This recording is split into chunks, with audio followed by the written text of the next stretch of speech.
నమస్తే welcome to మనం TV మాజీ ముఖ్యమంత్రి కేసీఆర్ ఏ క్షణమైనా అరెస్ట్ అయ్యే అవకాశం కనిపిస్తోంది. కాళేశ్వరం ప్రాజెక్టులో పెద్ద ఎత్తున అవినీతి అవకతవకలకు పాల్పడినటువంటి కారణంతో కేసీఆర్ను అరెస్టు చేయబోతున్నారు. ఇది మనం చెప్తున్నటువంటి విషయం కాదు.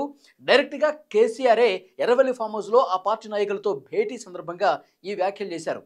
బీఆర్ఎస్ నేతలరా మీరు ధైర్యంగా ఉండండి, బీఆర్ఎస్ నాయకులరా ఈ సమయంలోనే కేసీఆర్ని ఏ క్షణమైనా అరెస్ట్ చేయడానికి ప్రభుత్వం పావులు కదుపుతోంది. అరెస్ట్ అయినా సరే వెనకడుగు వేసే ప్రసక్తి లేదు. కాళేశ్వరం ప్రాజెక్టు గొప్పతనం గురించి, కాళేశ్వరం ప్రాజెక్టు ఎంత మంచి ప్రాజెక్టు, కాళేశ్వరం ప్రాజెక్టు రైతులకి ఎంత మంచి చేసే ప్రాజెక్టు, ఈ విషయాలన్నీ కూడా మీరు ప్రజలకు తెలియజేయండి. నేను అరెస్ట్ అయినా సరే ఎక్కడా కూడా మీరు జంకొద్దు, భయపడవద్దు, ఇంకా గట్టిగా కలబడండి, నిలబడండి అంటూ పార్టీ శ్రేణులకు దిశానిర్దేశం చేశారు.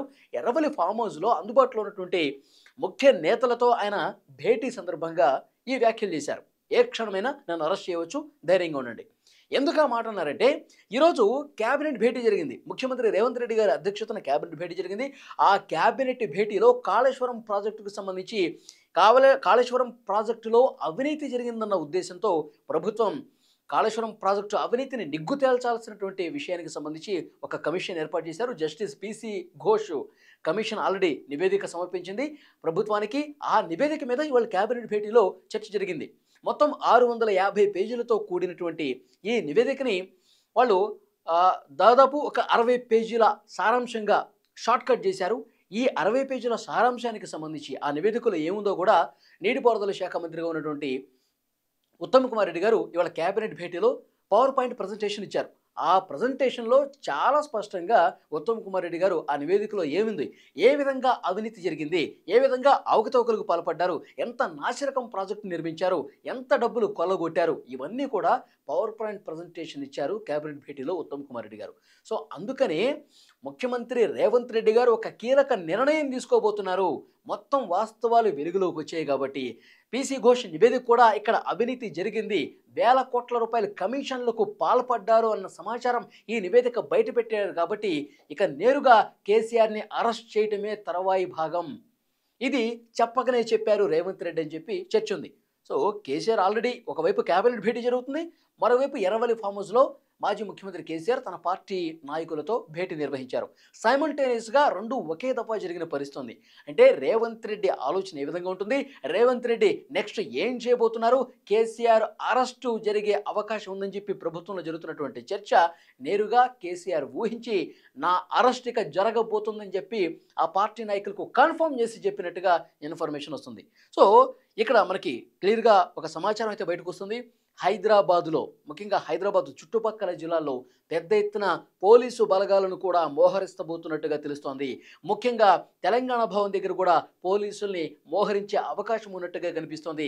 ఏ క్షణమైనా సరే కేసీఆర్ దగ్గరికి ఆయన ఫామ్ హౌస్లో ఉంటారా లేదంటే ఆయన ఇంటి దగ్గర ఉంటారో తెలియదు, కానీ ఎక్కడున్నా సరే పోలీసులు బలగాలతో మరి వెళ్ళి కేసీఆర్కి నోటీసులు ఇచ్చి లేదంటే కనుక నేరుగా అరెస్ట్ చేసే అవకాశం ఉందని చెప్పి చర్చ జరుగుతోంది.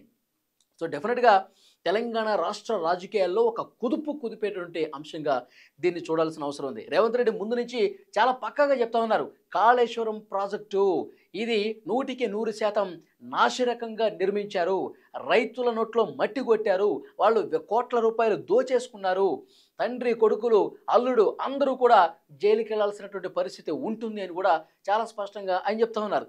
ఈ కాళేశ్వరం ప్రాజెక్టులో పిసి ఘోష్ నివేదికలో కూడా మొత్తం 32 సార్లు కేసీఆర్ పేరు ప్రస్తావించారు ఆ నివేదికలో. తర్వాత 19 సార్లు హరీష్ రావు పేరు ప్రస్తావించింది, 5 సార్లు ఈటెల రాజేందర్, ఎందుకంటే అప్పుడు క్యాబినెట్లో వాళ్ళే ఉన్నారు, వాళ్ళ అప్రూవ్ చేస్తేనే ఈ విధంగా కాళేశ్వరం ప్రాజెక్టుకి అన్ని అనుమతులు వచ్చాయి. అప్పటి ప్రభుత్వం అనుమతి ఉంది కాబట్టి ప్రాజెక్టు నిర్మాణం జరిగింది, వీళ్ళ పాత్ర ఉంది అని చెప్పి తేల్చడానికి వీళ్ళ పేర్లు కూడా ప్రస్తావించినట్టుగా తెలుస్తోంది. పిసి ఘోష్ విచారణలో భాగంగా కేసీఆర్ని పిలిచారు, హరీష్ రావుని పిలిచారు, ఈటెల రాజేందర్ను కూడా పిలిచారు. సో డెఫినెట్గా ఇది ఒక కీలకమైనటువంటి పరిణామంగా కనిపిస్తుంది. తెలంగాణ రాష్ట్ర రాజకీయాల్లో కేసీఆర్ అరెస్ట్ కనుక జరిగితే ఇదొక రాష్ట్ర రాజకీయాలకు ఒక టర్నింగ్ పాయింట్ అయ్యే అవకాశం అయితే కనిపిస్తోంది డెఫినెట్గా. ఎందుకంటే ప్రభుత్వం అదేవిధంగా ఆలోచన చేస్తున్నట్టుగా తెలుస్తుంది.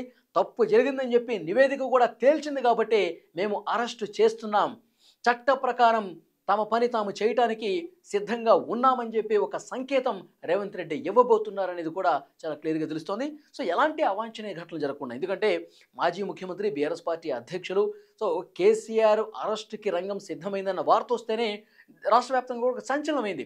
అలాంటిది నేరుగా అరెస్ట్ చేయడానికి వెళ్తే మొత్తం జిల్లాల్లో కూడా బీఆర్ఎస్ శ్రేణులు ఆందోళన చేసే అవకాశం ఉంటుంది. తండోపతండాలుగా హైదరాబాద్కి తరలిచ్చే అవకాశం ఉంటుంది.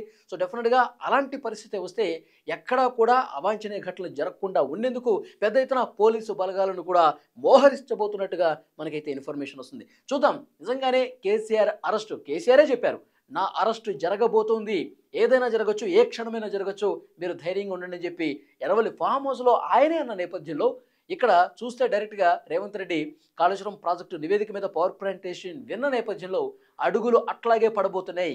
కేసీఆర్ అరెస్టుకు రేవంత్ రెడ్డి సుముఖంగా ఉన్నారు. అరెస్ట్ చేయడానికి ఆదేశాలు కూడా ఇవ్వబోతున్నట్టుగా సమాచారం వస్తుంది. సో చూద్దాం నెక్స్ట్ ఏం జరగబోతుందో. నిజంగా అరెస్టు జరిగితే మాత్రం ఒక రాష్ట్ర రాజకీయాల్లో ఒక సంచలనమే నమోదైందని చెప్పాలి. ఫ్రెండ్స్, మీరే అనుకుంటున్నారు కేసీఆర్ అరెస్టు చేస్తారా చెయ్యరా? కాళేశ్వరం ప్రాజెక్టు అవినీతికి సంబంధించి పీసీ ఘోష్ నివేదిక కూడా ఇప్పుడు కేబినెట్లో చర్చ జరిగినటువంటి నేపథ్యంలో అరెస్టు చేస్తారని మీరు భావిస్తున్నారా? రేవంత్ రెడ్డి ఆ విధమైనటువంటి నిర్ణయం తీసుకుంటారు అని మీరు అనుకుంటున్నారా? కామెంట్ రూపంలో తెలియజేయండి.